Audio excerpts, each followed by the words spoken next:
अस्सलाम वालेकुम। बेहतरीन किचन टिप्स।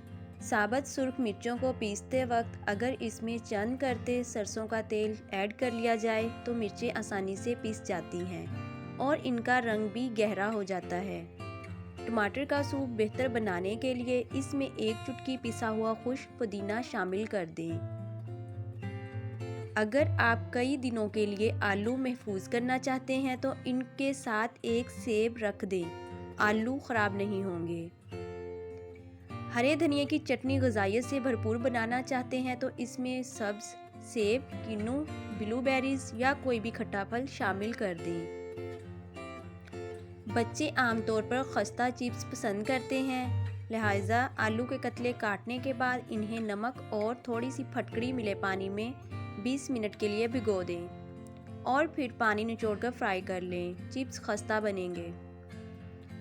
जली हुई देगची में एक कटी हुई प्याज डालकर ऊपर से खौलता हुआ पानी डाल दें। 5 मिनट बाद बर्तन धोने वाले किसी भी पाउडर या साबुन से वॉश कर लें। देगची चमक जाएगी। नाज़रीन, आप लोगों को आज की वीडियो पसंद आई तो प्लीज़ मेरे चैनल को सब्सक्राइब कर लें।